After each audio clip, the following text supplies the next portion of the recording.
Bismillah, Assalamualaikum warahmatullahi wabarakatuh. Perkenalkan, nama saya Bulan Purnama Indah, Stabuk A2419111 dari kelas B, Program Studi S1 Pendidikan Fisika, Fakultas Keguruan dan Ilmu Pendidikan, Universitas Darul Lako. Baiklah teman-teman sekalian, dalam video kali ini kita akan membahas tentang difraksi dan interferensi gelombang permukaan air pada percobaan 4 praktikum gelombang dan optik ya. Langsung saja, sebelum ke materi kita harus terlebih dahulu mengetahui tujuan dari percobaan. Nah, setelah melakukan percobaan pada praktikum ini, jadi mahasiswa itu diharap mampu yang pertama pada difraksi gelombang permukaan air, itu dapat menjelaskan pengaruh perubahan lebar celah terhadap pola difraksi. Kemudian yang kedua yaitu menjelaskan hubungan kecepatan gelombang dengan frekuensi. Kemudian pada interferensi gelombang permukaan air yang diharapkan kita capai yaitu yang pertama menjelaskan pengaruh perubahan lebar celah terhadap pola interferensi. Kemudian yang kedua yaitu menjelaskan hubungan kecepatan gelombang dengan frekuensi. Nah, tujuan ini akan kita capai pada saat kita melakukan percobaan, dan video ini sebagai video pengantar tentang materi dari yang percobaan ini. Nah, yang pertama kita akan bahas yaitu pengertian gelombang. Nah, apa sih yang dimaksud dengan pengertian gelombang? Apa sih yang dimaksud dengan gelombang?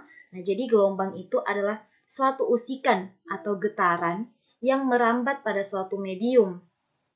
Nah, jadi itu perlu digarisbawahi, gelombang itu adalah suatu usikan atau getaran yang merambat pada suatu medium yang membawa energi dari suatu tempat ke tempat yang lainnya. Nah, itu pada gelombang yang merambat adalah gelombangnya, bukan zat medium perantaranya. Jadi, pada gelombang yang merambat adalah gelombangnya, yang merambat adalah gelombangnya, dan bukan zat medium perantaranya. Lalu, suatu medium disebut satu linear jika gelombang yang berbeda di semua titik tertentu di medium bisa dijumlahkan. Yang kedua, terbatas jika terbatas, selain itu disebut tak terbatas. Kemudian yang ketiga yaitu seragam jika ciri fisiknya tidak berubah pada titik yang berbeda.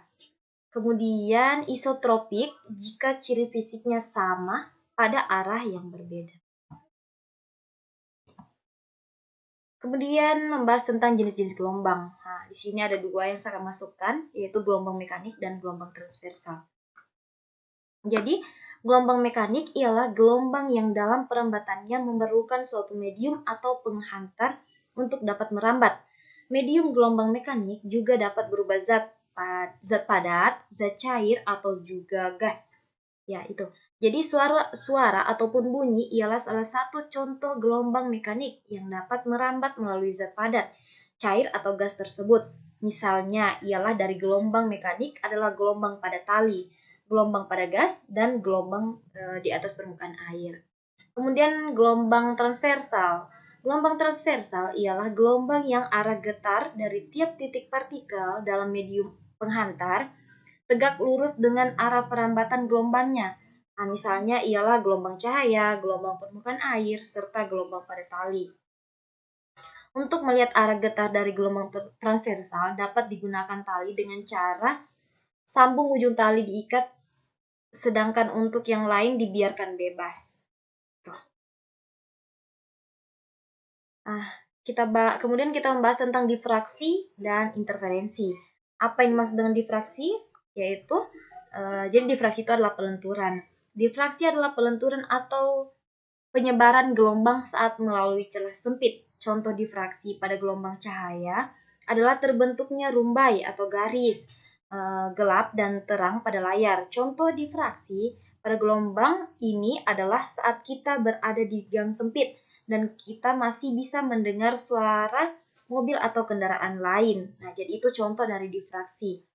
Kemudian yaitu interferensi. Apa yang dimaksud dengan interferensi?